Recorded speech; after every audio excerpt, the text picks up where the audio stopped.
Hi, I'm Melisaa Hurley, and welcome to Medford Square TV. Hope all of you had a great holiday season.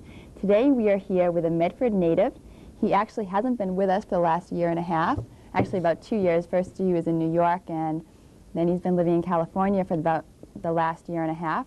Mark Phinney, who went to Medford High School. I'm sure many of you recognize him from Medford High, and he was also on MTV on Singled Out for a little while. So those of you in the Medford area who didn't go to high school with us, I'm sure you recognize him. But Mark, thank you for being on the show today. Thank you for having me, Melissa. This is great. I didn't think after winning that football game I would be like asked to come on to Medford Square TV. Just all of a sudden I'm the most popular guy. Oh, this is about MTV. All right, I'm sorry. I thought this was about winning the game last week. All right. No. So you went to Medford High School, and today we're actually filming from the library in Medford High School, and I know you didn't spend too much time here. I didn't spend too much time here. I used to hang around in the back with special education students, and we weren't allowed out here, but we had to stay back there. So I was here, I was just in the back. Now, let me ask you a question. I remember when we were in high school, you used to write and you used to like to act. Is that when you first got the acting bug, or was it much earlier? I think that was definitely it.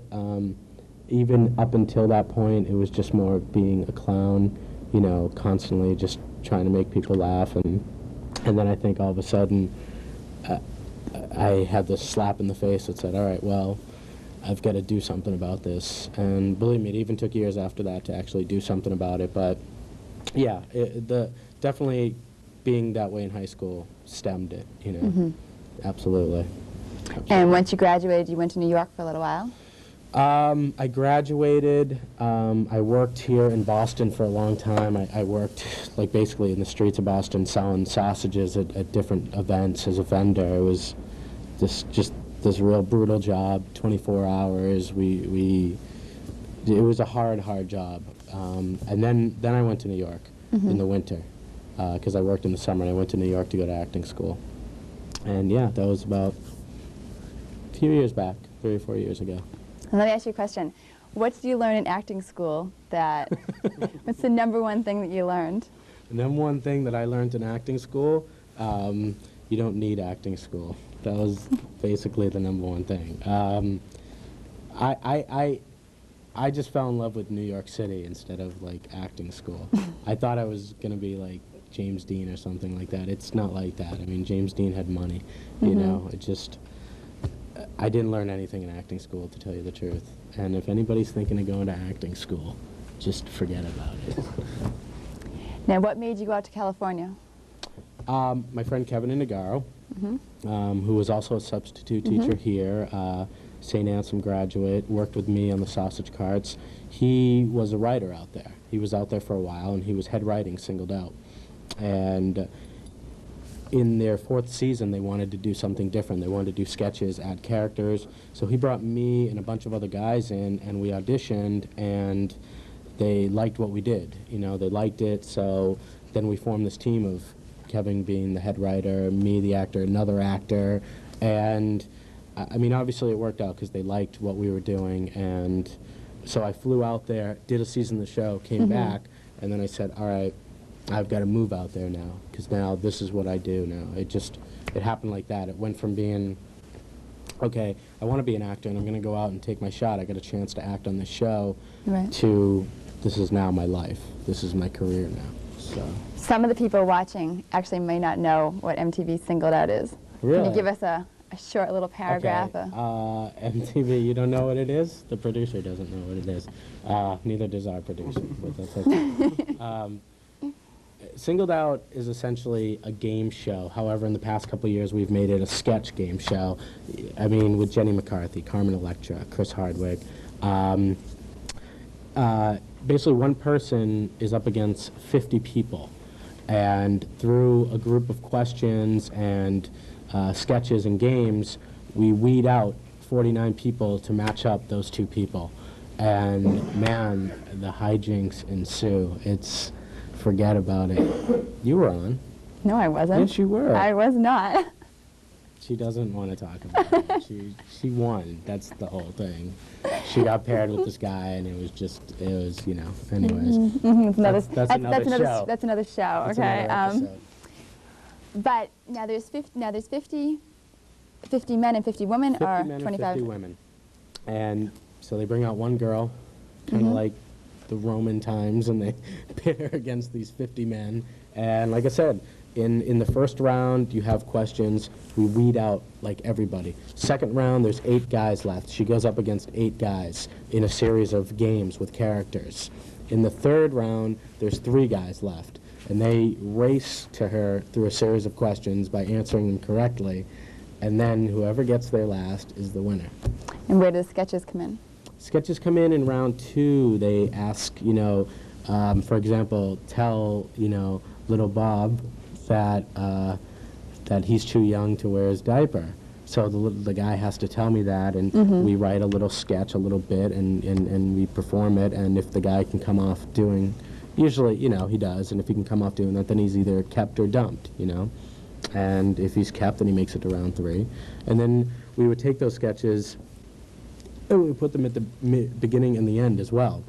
Since we had these characters, we just said, why not take it a step further and just kind of make this a sketch show. So next thing I knew, we're doing 3 or 4 sketches a day. I'm playing 20 characters. It was just crazy.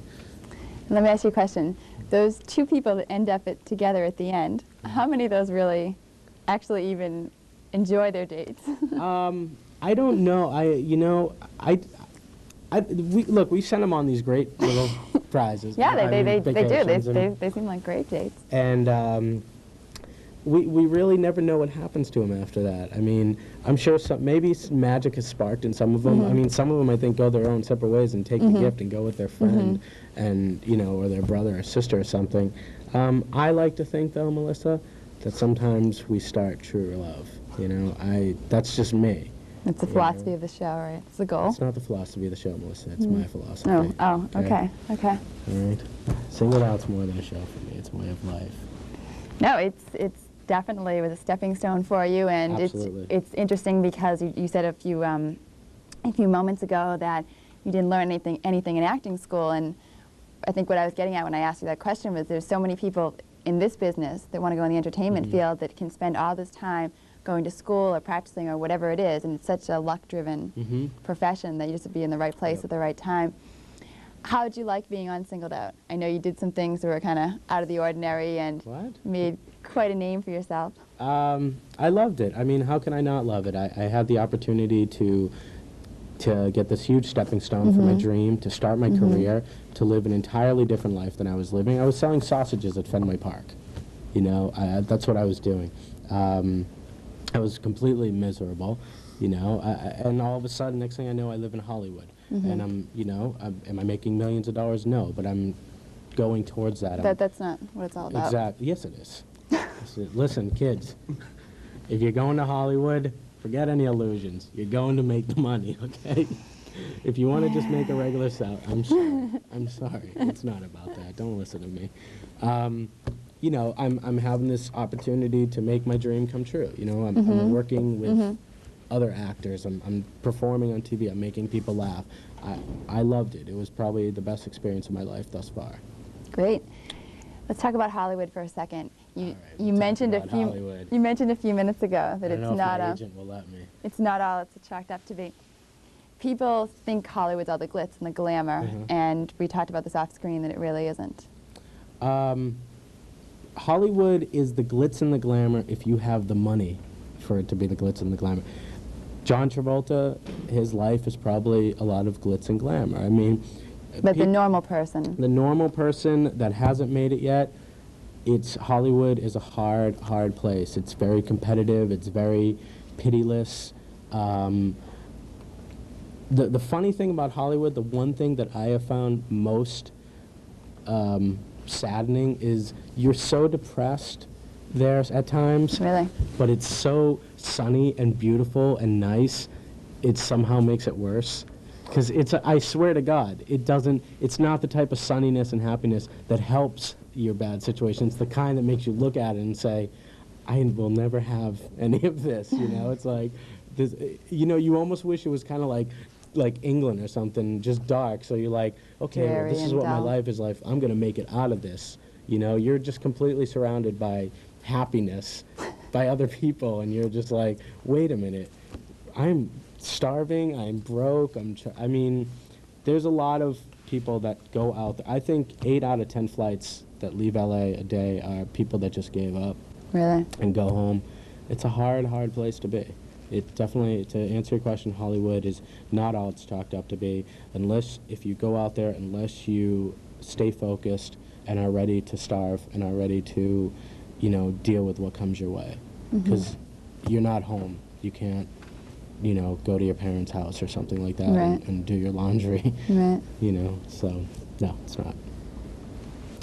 For all of you who want to travel out to Hollywood and think you're going to make that your new address, 90210, your new address. It's, No, I can't, you know, I'm not going to sit there and say, Right, no. I mean, No, I know. what I'm saying is, though, it is not, if you're going out there to be an actor, be prepared for a hard time.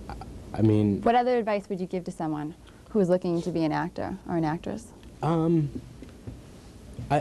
do as much theater as you can. Get involved in as much as you can. I think so many people make the mistake of either A, saying I'm going to go to acting school for all this time. Now, there's nothing wrong with that. If you're 18 years old and you want to go to Yale acting school and you want to study there and start your career in theater, please, if you have the opportunity, do it. Do it. But a lot of people say either A, I'm going to acting school and I'm going to make it, or B, I'm going to Hollywood and I'm going to make it.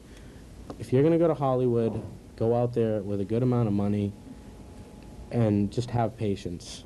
I mean, have patience. Know that you have to get an agent. Know that you have to make friends with everybody, that you have to, you know, take a lot of crap. And just bottom line is just do it. But don't do it stupidly. Don't go there broke, and don't go there alone. Don't go there alone. If you don't have anybody there, you're in for a world of trouble. When you left and went to California, when you decided this is it, you thought when you came back from Singled Out, I guess the first season, and decided, you know, you had to move out there, did you go out with any type of plan? I mean, do you have a plan as to what you want to do and how you want to get there? Yes, absolutely. I knew that I had to get there, get settled, get in. I mean, I'm training now. You can train, all right, but what I did was went to acting school thinking I was going to walk in there and come out Marlon Brando. No acting school can make you an actor. It can only make you better. So I'm training with Second City, performing with them. So you got to go out there with some kind of game plan. Okay, you have people here. Okay, this is where my money's going to come from. Now I'm going to, you know, get into a troupe, take some more training, you know, meet who I have to meet. I mean, I had a list of people I had to meet. I got to get an agent. I've got to get ready for pilot season. Pilot season is going on right now. That's when they're casting for all the new TV shows. It's the busiest time for an actor. So definitely, I absolutely had a plan in my head. And the key to all that is just not letting it fall by the wayside, as anything in life. Don't let it fall by the wayside. Don't let it, you know, you got to stay focused out there. You have to. Do you have a certain plan, though, as for how long you're going to stay out there? Have you given it that thought? No, you know, if I don't, you know, if it's not going the way I want it to go in, say, 5 years, then that's it, or... Well, Melissa, what are you trying to tell me? No, I know that someday this interview is going to be worth... This interview is going to be what? I know that someday this interview is going to be worth millions. Oh, because yeah, absolutely. Because I'm going to be able to say I knew him when, back in art class. Right now, my plan is I'm not going anywhere until I do it. I mean, if I come back here after living in Hollywood for 2 or 3 years, and I was on TV and I didn't make it, I'd be more miserable than I am now, because I'd be all washed up, you know. I'd be right back to square one. I'd be selling sausages. That's what you told me before the interview. I did not. You said if you come back, you are a loser. I did not. Well, my plan is to stay there until something happens, and if nothing happens, then I pack everything and I move to Jersey. Jersey? Yeah. Really? Yeah, they have a peanut butter factory there. Ah. That's your future goal, That's my huh? plan. That's your plan. I'm giving it 5 years. 5 years, and I'm only going into my 2nd year now. Seriously? So, absolutely. Oh, okay. 5 years. That's what I give myself. I want to be 31 when I win the Oscar. Okay. Well, now we talked a lot about Singled Out. You're also working on another show. Uh-huh. You know what it is? It's the Keenan Ivory Keenan Wayans. Ivory, yeah. What? Keenan Ivory Ivory- Wayans show. Yeah. Keenan Ivory Wayans, if anybody doesn't know, he started in Living Color. He's been a director, very talented actor, producer in Hollywood for years. People may not know, he got Jim Carrey's start. Jim Carrey was doing what I was doing on his show 10 years ago. A slew of people came from that show. David Allen Greer, Tommy Davidson, all the Wayans family. They have their own show. A lot of people came out of In Living Color. Even Chris Rock was on for a little while. So he has a talk show, and I do sketches on that right now. Good. Do you know when that's shown locally? That shows, I believe, at midnight on Fox. On Fox. I think, Okay. you know what, if it's not midnight, it's 1. If it's not midnight, it's 1. I could be wrong. I think it's midnight, actually. Oh, okay. Opposite Conan. It's opposite Conan O'Brien. Is it Well, opposite Conan? It might be opposite no, I think, Conan. yeah, he's on at midnight, Yeah. No, he's Yeah. on at 12:30. yeah. Is he? Yeah. Oh, okay. Well, anyways, I guess I don't watch him. So what else? So what's next? What's You gonna next? stay with Keenan? Well, stay with For the Keenan as time long being? as, you know, it lasts. I'm looking at trying to get into SNL, Saturday Night Live, film, and more TV, you know, and just keep going out there the way I've been going. So I'm going to put you on the spot. 5 years, well, 3.5 years from Okay. now, because you've been there a year and a half. So Okay. you know the 5-year plan when you get the Oscar. What's your acceptance speech going to be? What's my acceptance speech? I'd like to thank Come on now, what are you going to Medford say? Square TV and Melisaa Hurley and her producer, and my speech is actually going to be thanking everybody that didn't help me, just so they know. So you can single them out, right? You. That's a great way to end this interview. This is Melisaa Hurley, and I've been singled out with Mark Phinney. Now, do I get to interview you? No, next time when you come back again. Okay. So you come back and visit. Okay, all right. Okay, deal? I'll interview you. Actually, I'm going to California next summer, though. You are? So, yeah. Oh, well, you can To stay make at plans. my place. Dan, I did Don't not say that on the air. Is this for kids? Hey, it's Mr. McCormick. Well, I'd like to thank you for being on the show. Thank you very much, Melissa. And as always, you're a good interviewee. Thank you. I And- appreciate it. I had a lot of fun. It's nice to come back to Medford and visit all your friends. Yes, absolutely. Great. I'm moving here. No, I'm that's gonna not the have a plan. place- I'm going to have a place in the Heights. Please get out the vote and watch Medford Square TV. Thank you.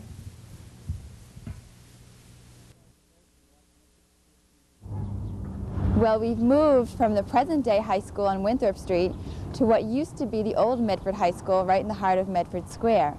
And directly behind me, you can see the Gene Mack Gym, which the city has been talking about for years of building some type of youth center. And it looks like it just may be becoming a reality. Under the direction of Councilor Bob Maloney, there is a group of community activists who are pursuing the development of a youth center. And they also have 5 teens who are on this youth advisory board, and the council has donated over $100,000 to be put towards this youth center.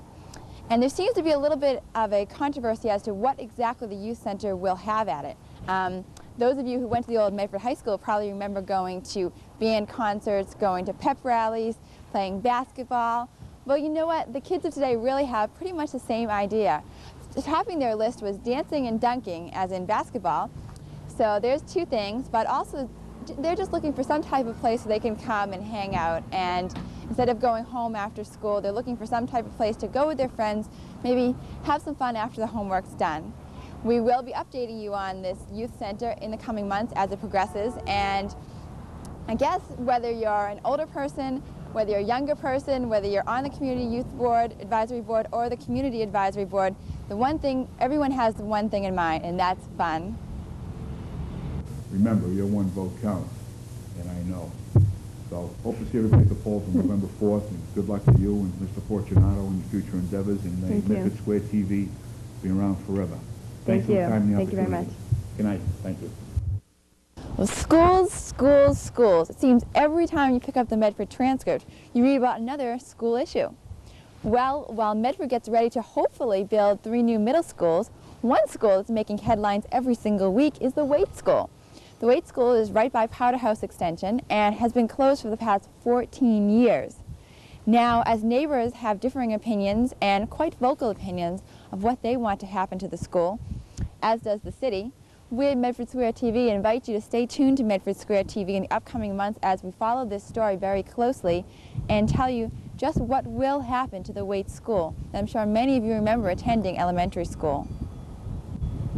3 possible things they could do with the Waite School is, number 1, convert it to condos, as we've seen happen across the state and happened with the old Medford High School. Convert it to 3 single-family homes, and it would only be 3, which is very important to know. And the Pasture Hill Association has proposed setting up a park. Now, as we've mentioned, the neighbors are very, very vocal about what they want to happen, and the city, of course, city council, the school committee, everyone seems to have their own opinion, and we just hope you'll stay tuned to find out what does happen to the Waite School. Bobby, all right, I want my Medford Square TV now. Hi, my name is Patrick Lee, and we want our Medford Square TV. Hi, my name is Jessica, I want my Channel 3 TV. I want my Channel 3 in Medford. Hi, I'm Rob Gallant, and I'm down at the Medford Fire Station. Hi, and I want my Channel 3 in Medford. Hi, my name is Nicholas Casino. And I'm Nicholas Cucinato. We love our Medford Square TV. Bye.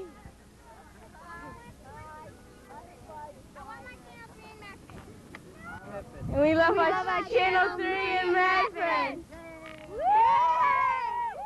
Hi, my name is Ruth Carr, and I live in Medford, and I want my Channel 3 in Medford.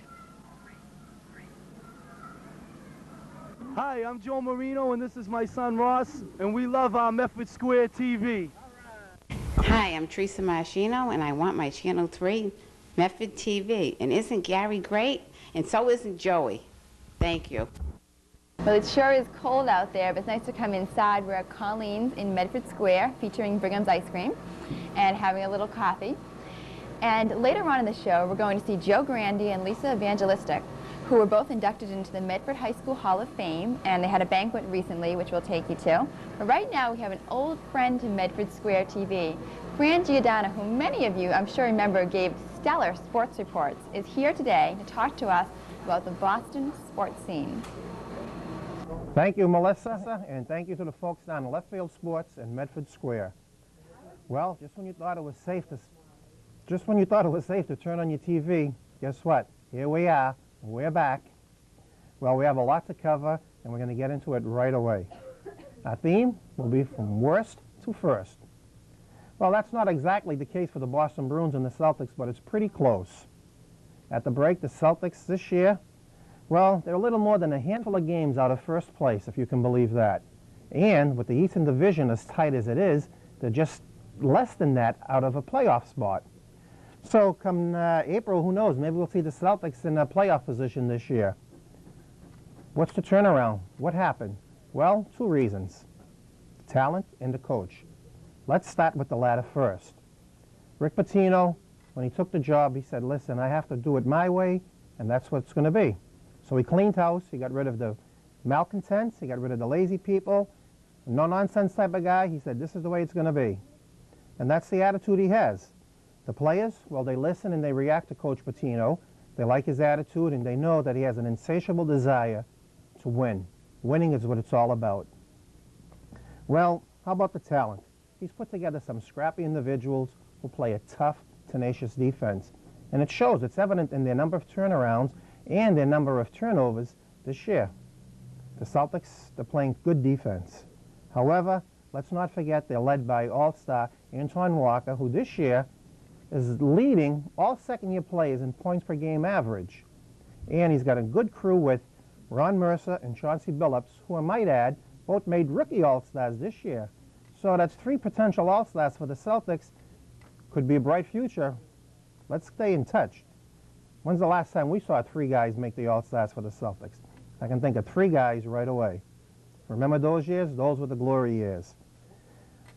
I'll tell you, though, what's lacking, and I think Coach Pitino knows it, is they need a center. Right now, the Celtics do not have the center covered. Neither de Klerk nor Travis Knight can handle the job. Both would be a great backup, but neither one has the caliber that really cuts the mustard in the NBA. So we're looking for a move pretty soon from Coach Pitino for a center. But what can we say? Good luck to the Celtics the second half of the year, and we'll be waiting for a playoff spot. How about the Boston Bruins? They're almost a carbon copy of the Celtics this year. Last year, last place. Worst team in hockey. This year, they're in 3rd place in their division, 6th place overall. If the season ended today, they'd have a playoff spot secured. And we think if they keep on playing the way they are, they're going to have a bright future also. What's their turnaround? What's the story with the Bruins? It's almost ideal, the same situation with the Celtics. New coach, new personnel. Pat Burns, a disciplinarian. You don't skate, you sit. That's his theory, that's his mentality, and that's what's making the Bruins move. However, let's not forget the 2 picks. First pick overall, Joe Thornton. He's had a tough time getting acclimated to the rigors of the NHL, but he's starting to come around. And Sergei Samsonov, the number 8 pick, well, he's doing really fine. He's having a good year. But how about Jason Allison? Who would expect him to be leading the team in scoring? At the break, pleasant surprise for the Bruins, and I really think that they're going to enjoy this. And all we can say to the Bruins, hey, good luck second half of the season. You guys deserve it. And how about a good luck to Ray Bourque, who will be off with Team Canada in the Winter Olympics. Don't play that well against the USA, though. NBA break, NHL break. What does all this mean? It means baseball is right around the corner. That's right. In 7 to 10 days, you're going to see pitchers and catchers reporting to spring training. It's here. It's already upon us. But the big question this year, will Dan Duquette be vindicated for his deals he made in the offseason? Will the acquisition of Pedro Martinez make the people forget about Roger Clemens? And what about Dennis Eckersley? Well, we know in the Eck that he's got probably one of the finest relief pitchers in baseball. Although he's getting on in the years, Eckersley still can pitch pretty well. He uses a lot of his head now to go along with his arm. And then Pedro Martinez, you probably have the finest young pitcher in baseball, Cy Young Award winner, earned run average winner, strikeouts leader. He might not get that many strikeouts in the American League because of the DH, but he still will be a 20-game winner, and this is something the Red Sox have been lacking for the past few years. And it seems that the Sox are determined to build a winner. They've had some big signings between Valentin, Martinez, O'Leary, Fry, and now Garciaparra is going to get signed for a long-term contract. I think they want the nucleus of these young players to stay in Boston, and they're going to get the prime from these players. But the big stick, Mo Vaughn, remains unsigned. What's the problem here? Well, I think Mo's his worst enemy. He's turning into a crybaby. And, you know, if a team is going to invest $50 million for the next 5 years into a player, they want a player who's going to be committed to the sport. Let's forget about what management is doing, Mo. Your job is to produce on the field. You can't cry because Canseco's gone. You can't cry because Clemens is gone. And you can't cry because Valentin was taken from short to second. That's management's responsibility, not yours.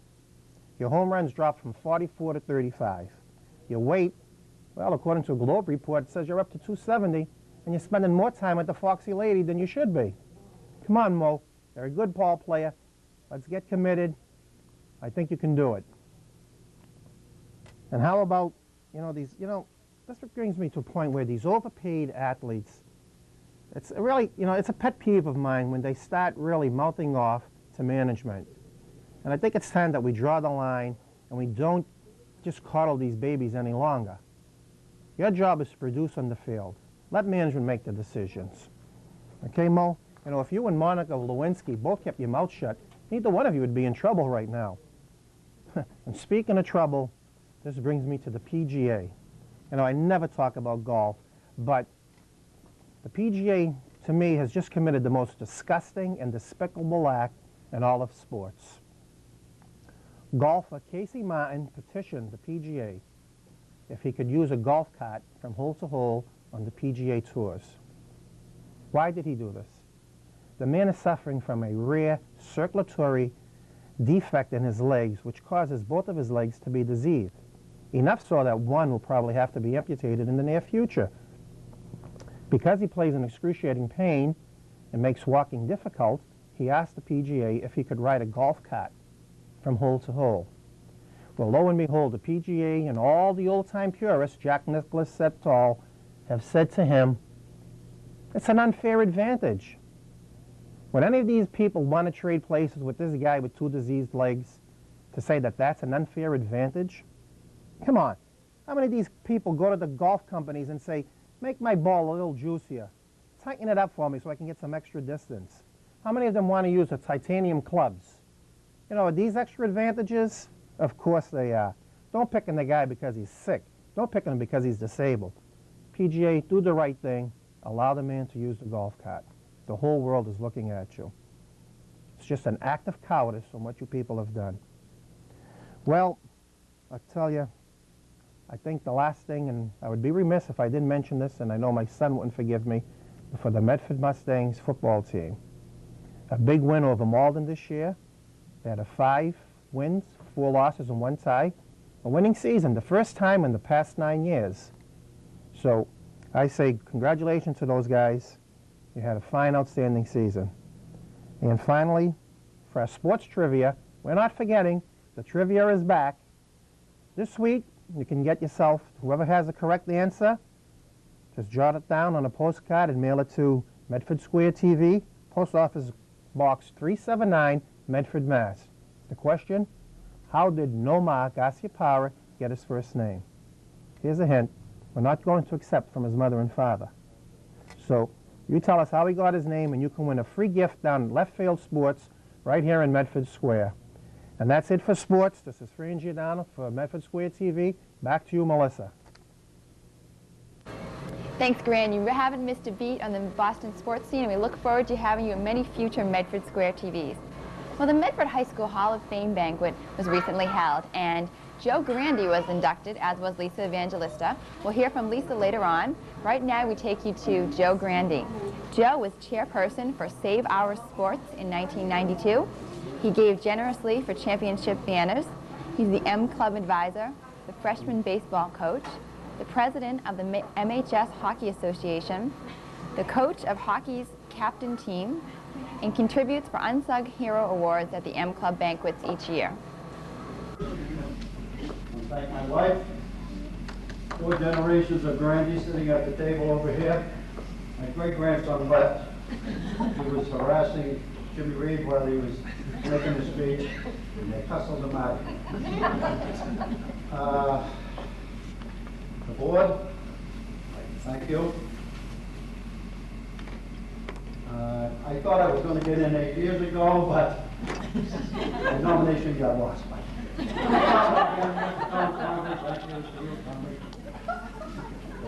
What I have to say, thank you.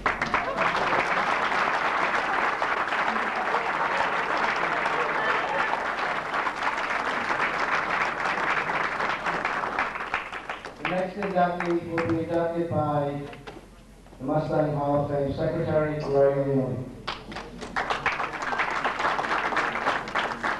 Congratulations, Joe. And now here's Gloria Leone, an old friend of Medford Square TV, introducing another friend of Medford Square TV, Lisa Evangelista.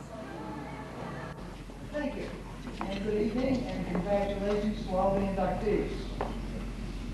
You know, 10 years ago, the city of Medford was undergoing some serious budget cuts. And that would have affected the sports program tremendously. However, there was a young lady at City Hall, due to her efforts in organizing golf tournaments over the years, for the purpose of saving our sports, was able to raise over $250,000.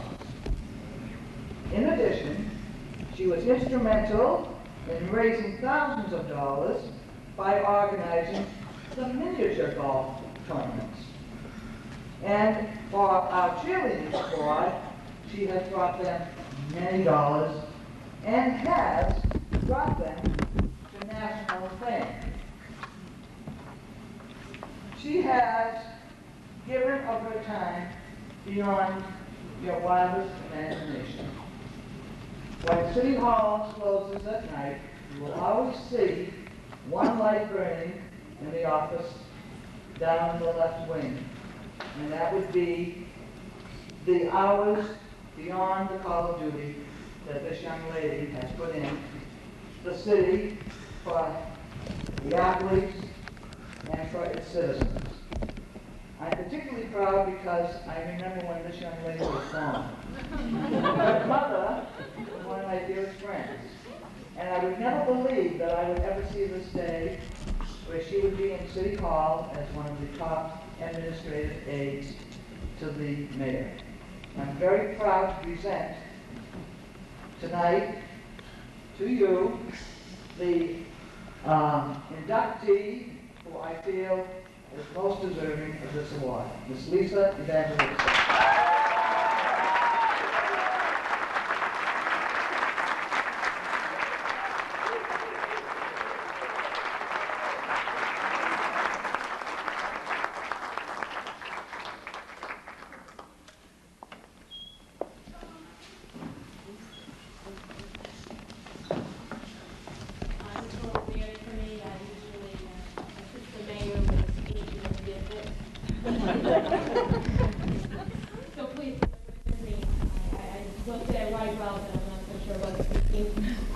I wanted to extend my sincere thanks to those who nominated me, my boss, Mayor Michael J. McGlynn, whose leadership inspired us all to do more. Marty Murphy, the caterer, extraordinaire, and a Hall of Famer himself, and a dear friend and co-worker, Diane McLeod, who works across the hall for me. And to the Mustang Hall of Fame board, to all of you who selected me for this great honor. To my fellow inductees, congratulations. Your accomplishments are many. Sports, whether at a varsity or intramural level, is important towards the overall development of a person. For youth, it not only keeps them in great shape, but it keeps them occupied. More importantly, it teaches them working together is the way to reach a common goal. And as I tell my cheerleading squad every year, and they mold things, but there is no I in team. It establishes lasting friendships, and for those choice few, it can become their life's work. I want to thank my mother and my father and my sister Julie. I would not be here without their constant love and support. And I'd like to dedicate this to my Aunt Leva. She's not here with us, but she taught me a lot, not only about sports, but about volunteering. So thank you very much, everybody.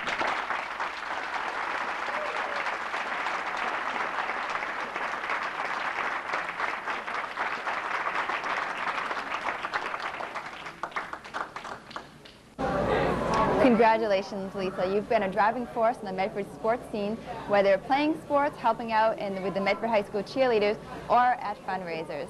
Well, the catering update 1998 was recently held at the Mirage Hotel in Las Vegas, and the staff of Marty's Catering attended the International Catering Convention in Las Vegas. Over 600 caterers attended the 5-day meeting, and Marty's took top honors in the Best Menu category. They received a plaque and a donation for their convention bill, and it wasn't just all catering at the Catering Update 1998. They had a chance to visit the sites. They went to New York, New York. They also met Elvis, and you know what they say, whether Las Vegas or Medford, it's Marty's for parties. So congratulations to the staff of Marty's Catering. Right now, we'd like to say a special good luck to Erin Warren. Some of you may remember Erin was on the show a few years ago, and she's competing at the Winter Olympics. Her event is the luge, and hopefully she'll come back to Medford Square TV in the coming months and show us her gold medals. Look forward to future Medford Square TVs. We'll show you the progress on the Waite School, on the Gene Mack Gym. And we'll also have the karaoke guy. I know all of you sit home on Thursday nights, I think it's Saturdays sometimes too, and watch karaoke night. In fact, you may have seen our producer, Joe Fortunato. Well, the man behind the scenes is Billy LeClaire. He is a terrific volunteer for Channel 3. He really exemplifies what it means to be a volunteer. And we hopefully will have him on. We're going to have an interview with him and talk to him just what made him decide to produce a karaoke show. But we know it is one of the most popular shows in Medford, of course, next to Medford Square TV. Well, not only is February the month of the Olympics, but it's also Valentine's Day. I'd like to say a special Valentine's greeting to everyone in Medford from Medford Square TV. And I'd like to thank Colleen's for letting us host our show here. And you may have seen that they have great little Valentine tokens here. In fact, they have, this is really cute. This is a little, looks like a little ice cream cone with all the little candy hearts in there. And you know, it's funny because I've been watching the well, I've been here on the show and I've been listening to Fran and everyone talk. Gone are the days when they used to have just the I love you on the little candy hearts. Now they have fax me, email me. So they're really getting up with the times. Who knows what they'll have in the year 2000, but that's just a little aside from me. Right now, I'd like to thank you all. Happy Valentine's Day, and join us in March. Bye-bye. I want my Medford Square TV. Nobody take it away.